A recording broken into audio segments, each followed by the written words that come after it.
Coming up in the season premiere of the Rebel Report, we take a sneak peek at the new UNLV Runnin Rebels. The Josh Herron will give us a preview of the upcoming season. Plus, giving you a closer look at our student athletes with our new segment, Grubbin Rebels. And tackling physical and mental health for student athletes. We'll talk about concussion protocols and how to keep student athletes happy and healthy.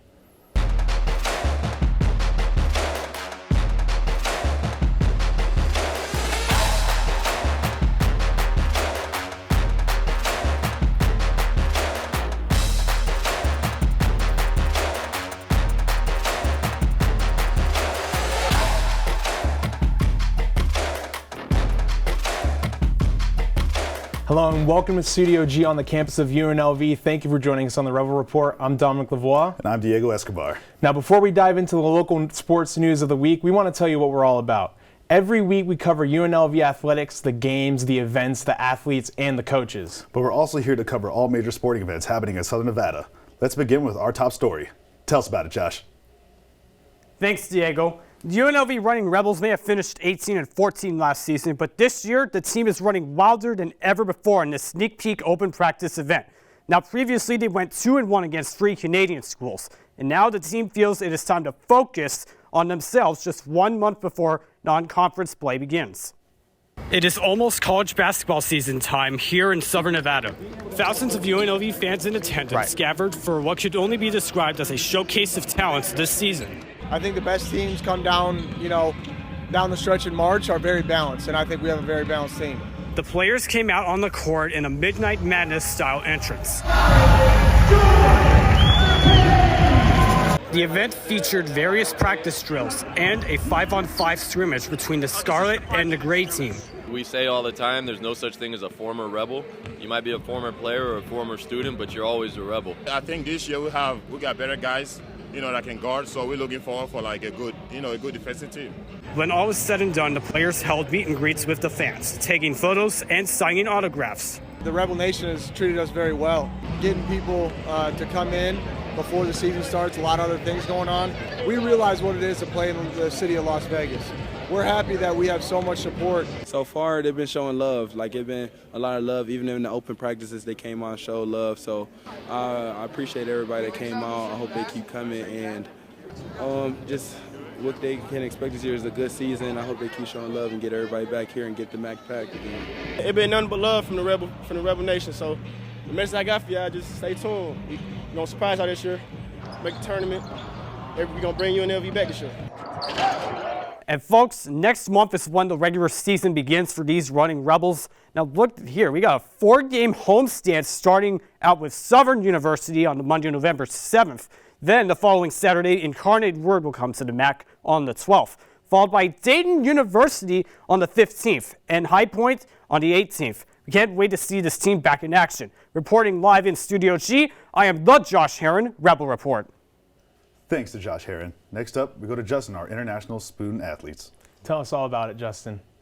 As students here at UNLV, you hear the misconception about how many consider the university as a commuter school, with a large percentage of locals from Las Vegas. On the contrary, I bet you didn't know we have 46 international student athletes, one of which I got the opportunity to sit down and speak to. What's going on, Rebel fans? I'm Justin Brooks. I'm here with my man Charlton Butt, the punter for your UNLV Rebels. Now, what you may not know is he's originally from Melbourne, Australia, and this is his 3rd year here at UNLV. So tell us, what made you want to come to UNLV, and how did you hear about it? Tell us the story behind that. Okay, so I came from a program back home called Pro Kick Australia.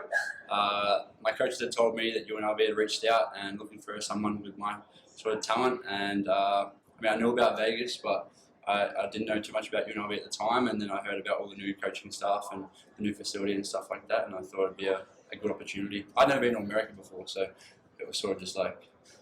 So speaking of which, right, what was like any culture shock that you can remember when you first got here? Probably the food. Yeah, I can't do the food, man. I can, but it's a lot different to back home, yeah. Whole Foods is the only thing that gets us by, but yeah, I'm not too sure.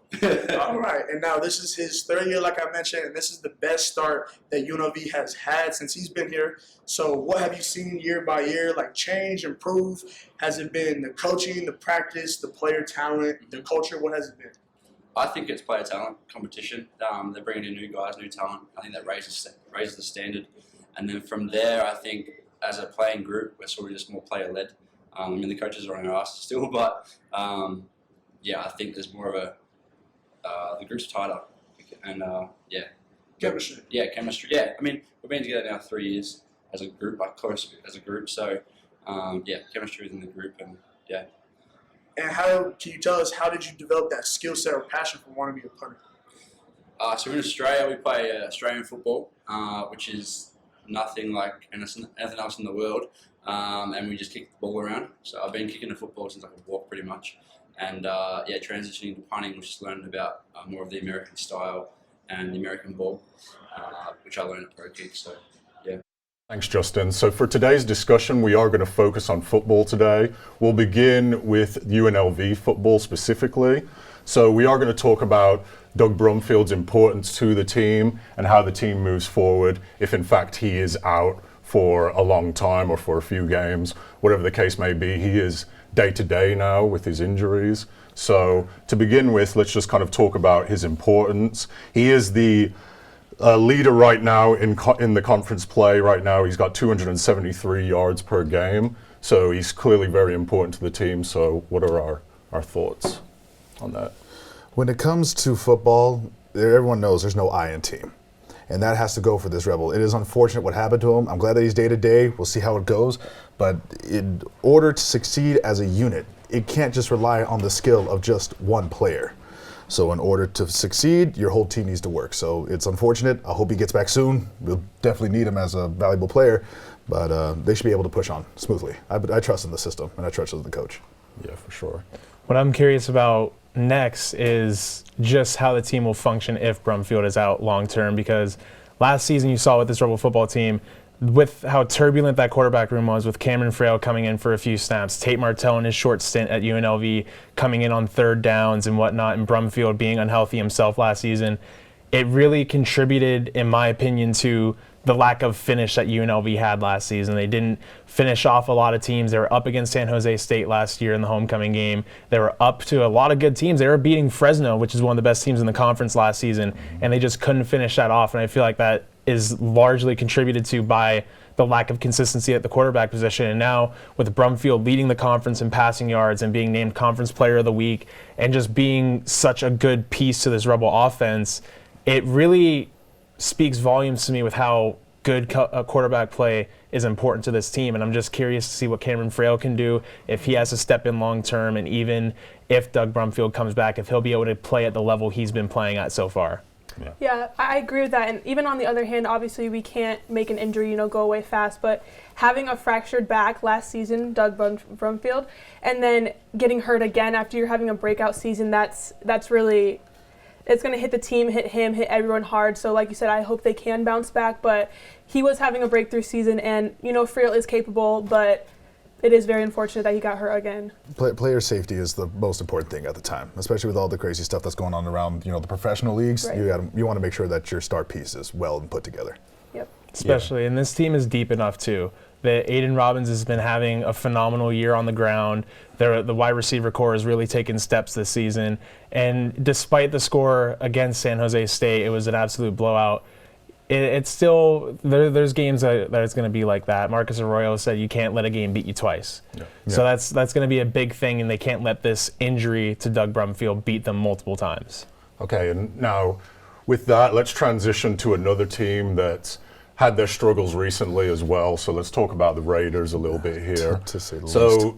Talking to fans, myself, and just everybody's kind of opinions around, there is blame being pushed to different areas. So it's Derek Carr, it's Josh McDaniels. So as a whole, what do we think is the issue here? If we're going off of what happened on Monday Night Football, the Raiders, in my opinion, played the most, not complete game, but the best game that they have put together on the field this season. When you're going up against a powerhouse like the Chiefs, you have to be on it. And they showed that early on, first quarter, literally the whole first half. You held them to 17-0.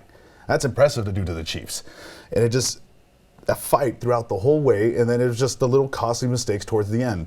Everyone will get on Josh McDaniels for his play calling, which was the 2-point conversion right there on the goal line, and then, just for his 4th and 1 pass play when you could have gone to Josh Jacobs and run the ball because they were running it effectively that night. It all comes down to rookie mistakes. This team can grow. It has potential. Their record does not reflect the talent that it has.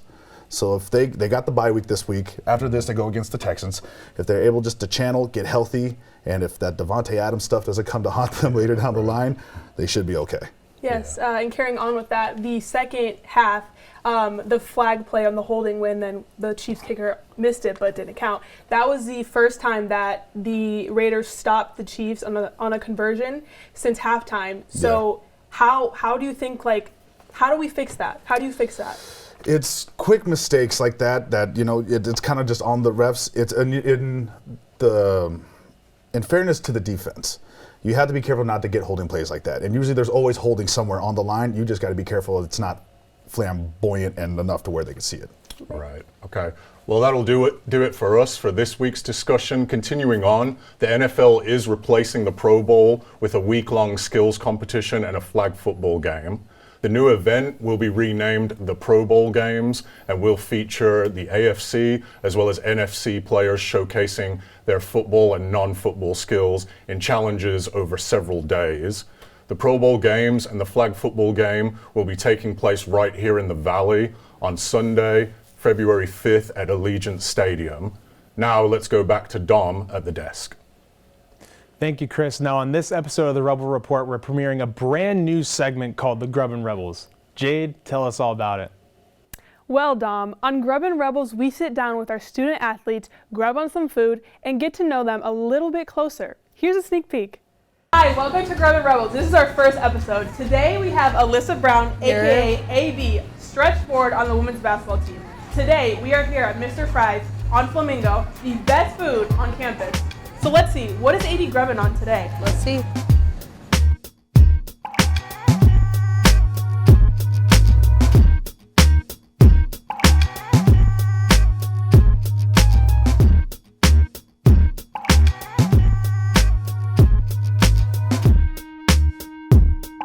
So you're a Dirty T native. You're from Tucson, Arizona. So what made you want to come out here to Vegas? Basketball for UNLV. The coaching staff was amazing during my recruiting process. And then when I got out here, the girls, the team, the atmosphere, the city made me stay. So, since you're from the Dirty T, what is something that someone only from the Dirty T knows? Your dirty little secrets. EG's. Come on now, EG's. Definitely EG's. It's like a sandwich place. The drinks are hard to describe. It's in between slushy and it's a little bit harder than a slushy. It's so good. It's sandwich place, a subs, it's ranch fries. The ranch fries with bacon are so good. So making it to D1 collegiate sports is a huge accomplishment. So what does it mean when you put on that Lady Rebel jersey? It means a lot of things. It's always been my goal to play at a collegiate level. Originally my goal wasn't D1, it was just collegiate, and then to play at a D1 level on a great team with a great program, it means everything. I feel like our team does a really good job of being involved in school. So to represent my classmates, my school, such a great environment means a lot to me as well. The fans are great and all that good stuff. But it means everything. This has been a dream for me since I was little. I worked super hard at it. I've put so many years into it, made a lot of sacrifices, so it's everything to be able to put it on. We're going to do the tag and then stop. You can watch the full video on the Rebel Report YouTube channel. Thank you for that, Jade. Now, moving to the National Football League and the NFL Players Association, both organizations have agreed to update the NFL's concussion protocol. Changes to the policy were sparked when Miami Dolphins quarterback Tua Tagovailoa had to leave the field after a hit a few weeks ago. He passed a concussion test in the locker room and returned to the game after halftime. The team's coach explained he suffered a lower back injury, but fans and others were concerned by the awkward way he walked off the field. Then 4 days later, Thursday Night Football against the Cincinnati Bengals, he was diagnosed with a concussion after another hit during the game. Current regulations require players to stay out of games they are removed from if they exhibit gross motor instability. Now, the new protocol forbids them from returning to play, even if they are especially if they are unable to get up from an injury for any reason. It will be implemented immediately. And now staying with concussions, they've been a hot button issue in sports for the last few decades. But to this athletic trainer, the most important aspect in her job is to know her players. The most crucial play for an athlete's well-being doesn't happen on the field. One of the best quotes that I've heard in my time as a student is once you know your athlete. But it happens off of it. Concussions have been a hot button issue for decades in sports, drawing comparisons from many on social media recently to the new ACL injury. Jensen Radley, an athletic trainer at UNLV, believes a crucial element of detecting a concussion is knowing your players. I think establishing that good rapport among athletes and understanding how they react and respond to injuries is probably one of the most important skills that we can have. Knowing those players allows athletic trainers to sense a brain injury before the examination. They start playing differently, right? If you see them get hit and the way that they recover, the way that they stand up, it's immediate. Determining if an athlete is just fatigued or has genuinely suffered a brain injury is another tricky aspect. If you're not sure if they are just tired from their exercise or they have a concussion, we typically hold them out for 10 to 15 minutes and then reassess. Athletic trainers knowing their players could be a step taken to prevent complications with concussions. I'm not always trying to pull them from the game. I'm trying to protect them from themselves. But players are not just hurting physically. Mental health is just as important as physical health. Jade invited psychology grad Sabrina Gilos to talk about mental health among student athletes. We're going to talk about mental health right now, and I'm here with Sabrina Gilos. Thank you for coming. Thank you, Jade. So I'm really happy that we're talking about this because it is a very important issue. So I want to ask you, as a collegiate athlete, what pressures do you feel?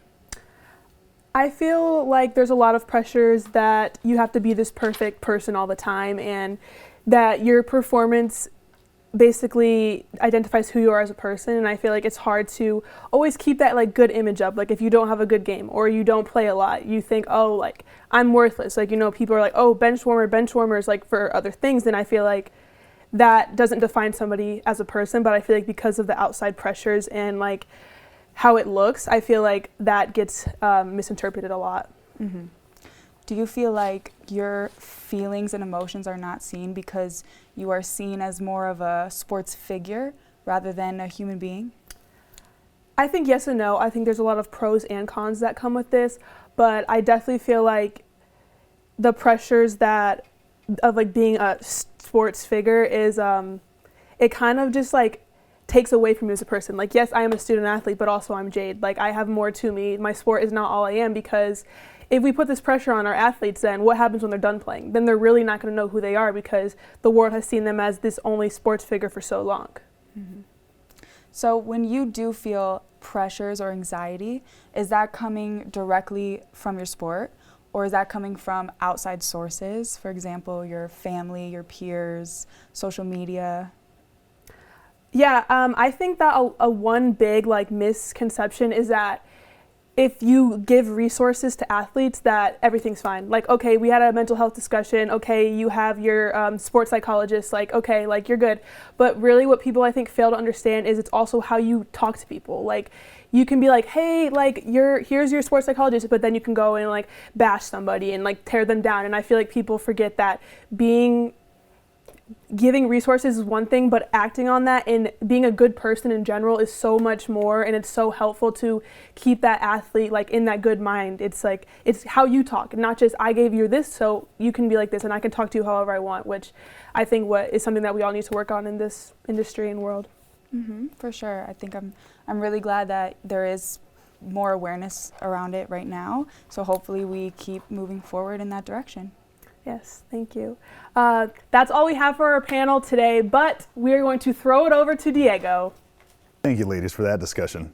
Here at the Rebel Report, we strive to cover every form of athletic competition. This is Club Spotlight, UNLV Women's Rugby Edition. At 8 to 10 p.m. on Mondays and Wednesdays, at the Airmail Field, you can hear. This is the sound of the UNLV Women's Rugby Club getting ready to kick off into the new season. The cult. It's a cult. It's a lifestyle cult. That was head coach Dave Jurgensen. He is in his second year coaching the Women's Rugby Club, and he recognizes the talent of his players. But we got a terrifically dedicated group of young women. All of them are great athletes. We were able to catch up with Rihanna Lafere, one of the team members, and she talked about her expectations coming into this season. We have more girls coming out, so that's giving me a lot more confidence in what we had last year. Last year's team, we were pretty good, but I think this year we could be better, especially because we have more experienced girls playing this year. With more experienced players, Coach Jernson envisions how the team can go to the next level. What's expected of us of this club is this is a large school. All the sports here are Division I, so the idea is for the club sports to be the same. We're a brand new club, so we started off in the Division II Pacific Desert Conference, and we hope to build the club. We want to make it into the Division I Pacific Desert Conference. This has been your Club Spotlight. Reporting for Rebel Report, I'm Diego Escobar. If this club has piqued your interest, reach out to them at their Instagrams, UNLV Women's Rugby. That's UNLV Women's Rugby. Over to you, Justin. Picture this. You're feeling lucky and decide to make a $10 bet on football this week. Now, this is not just any type of ticket. This is a 15-leg parlay to win $74,000. You may have heard about how a parlay, let alone a 15-team, is a fool's bet, but with $10, why not? Keep in mind, there has never been a week of NFL nor college where all the favorite teams win. Surprisingly enough, a bettor had 14 out of the 15 teams hit. They were waiting for one last game to win the $74K. Monday Night Football, where the Los Angeles Rams had to beat the San Francisco 49ers by way of money line. Now, despite the NFC Championship loss last season, Jimmy G entered this game 6-0 against the Rams in the regular season. And this streak did not stop here, as the Rams were not able to get it done. Prior to the Monday Night Football game, the bettor had the opportunity to cash out on his bet at $19 grand. Along with many others, they were confident the Rams could beat a struggling San Francisco offense. But hey, you can't blame them for letting it ride. It's the difference between $55,000. It's like I say, you got to play big to win big. And remember, folks, please gamble responsibly. We're going to toss it over to Jay for your Las Vegas Aces. Thanks, Justin. The Las Vegas Aces had a historic season this year, winning the WNBA championship. Our Aces reporter, Jared Feldman, has more about this special season. The Las Vegas Aces would go all in this season by signing Becky Hammon as their new head coach. The decision would pay off quickly as the Aces started the season 9-1, the greatest 10-game start by a head coach in WNBA history. The Aces would have 4 players voted into the All-Star game. Kelsey Plum made her All-Star Game debut, scoring 30 points and taking home the All-Star Game MVP award. 2 weeks later, the Aces would be back in Chicago for the Commissioner's Cup game, where they would dominate early and never look back, winning the game 93-83. Chelsea Gray was awarded the Commissioner's Cup MVP. I mean, Chelsea's a gamer. She's a huge part of what we do. She is the extension of the coach out there. Hell, I'm her assistant. I tell her all the time, if Chelsea calls something or I call something, you listen to Chelsea. The Aces would go on to coast through the regular season with a first-place record of 26-10 going into the playoffs. Kelsey Plum and Asia Wilson would become the first duo to each score 700 points in a regular season. The Aces would also take home several awards, including Coach of the Year Becky Hammon, Most Improved Player Jackie Young, and Defensive Player of the Year and Most Valuable Player Asia Wilson. They would start off the playoffs by sweeping the Mercury in a first-round matchup. They would advance to the semifinals and defeat the Storm in a hard-fought 4-game series. Now it was back to the finals, a place Las Vegas was last in 2020, but lost. This time there is a different feeling. I was just happy to have a final sticker on my jersey, like those little things. And I think this year we've been there before. We felt how it felt, and it wasn't a good feeling. And it's like we just worked so hard to get to this point, and it's just a different feel, a different vibe in our locker room, honestly. The Aces would go on to win the WNBA Finals in 4 games against the Connecticut Sun, earning Las Vegas its first major professional sports title. Chelsea Gray was voted Finals MVP after averaging 21 points and 7 assists for the Aces throughout their playoff run, with a core of Chelsea Gray, Kelsey Plum, De'Erica Hamby, Raquana Williams, Jackie Young, and Asia Wilson, all under contract for the next season. The Aces will look to go back-to-back. Reporting for Rebel Report, I'm Jared Feldman. The city is showing lots of love for the Aces, but make room. The Las Vegas G League Ignite team is here, and they are ready. This past week, Ignite played 2 preseason games against the Metropolitan 92s from France. Predicted to be top prospects in the 2023 draft, Scoot Henderson from Ignite and Victor Wembanyama from the 92s went head-to-head. Jared, what did you see, and do you think these two are league material? Yeah. Well, what I saw was a matchup between 2 of the top prospects, and they definitely lived up to the hype. And both players, I would say, showed that they're names that you should remember in the draft. As I have Victor Wembanyama, he averaged 36 points, 4 blocks, and 7 rebounds in the 2 preseason games. And he also, I would say, he showcased an ability to knock down the 3-ball. He has a good post fade and post moves, so he kind of resembles like a Kristaps Porzingis in the NBA. And then for Scoot Henderson, he, on the other hand, he had a great game 1 with 28 points, 9 assists, but unfortunately he got injured in game 2 and only played 5 minutes with a knee injury. So, but his ability, I noticed from his ability, he has good quickness at the guard position, and he kind of reminds me of like Derrick Rose or John Moran, I would say.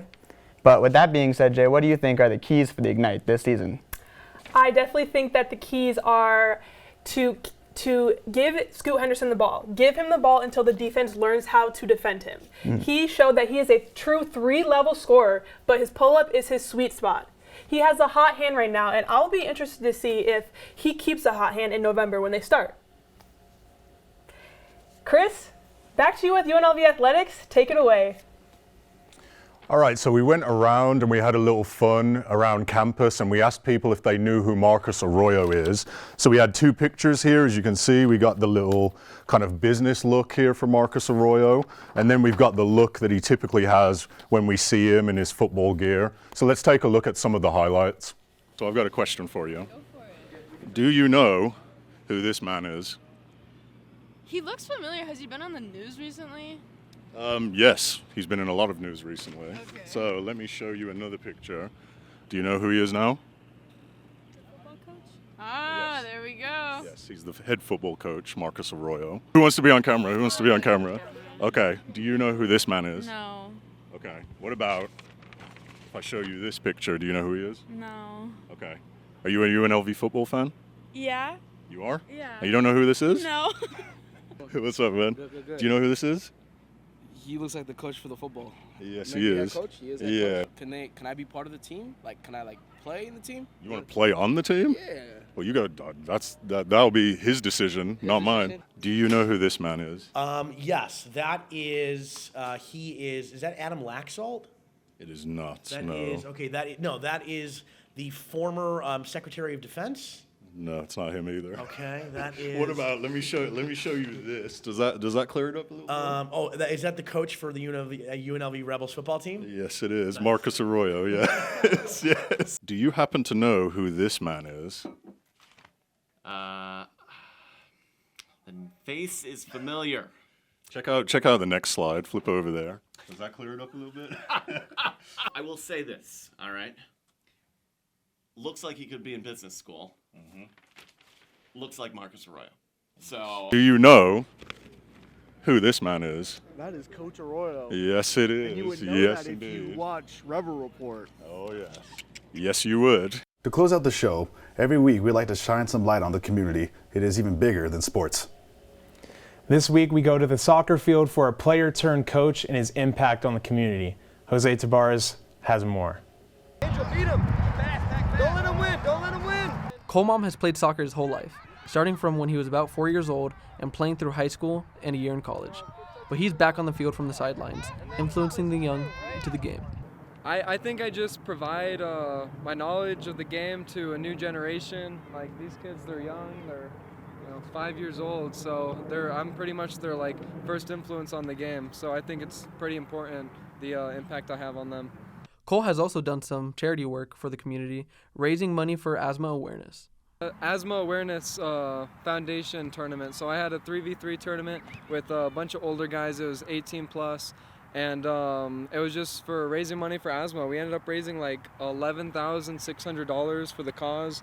And it's just to get the awareness out, because I know a lot of family members, a lot of kids that have to stop playing sports because of how bad their asthma is. Cole tells us what's next for his coaching journey.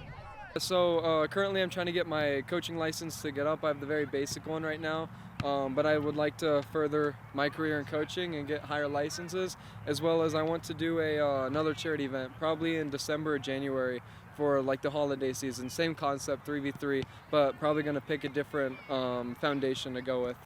For Rebel Report, I'm Jose Tabares. Thank you for that, Jose, and that will do it for this episode of the Rebel Report. Thank you for watching, and we'll see you next week. And if you haven't already, make sure to follow our website and socials for more Rebel Report content at www.rebelreportunlv.com, as well as exclusive stories you won't find anywhere else. Thank you, and have a great day.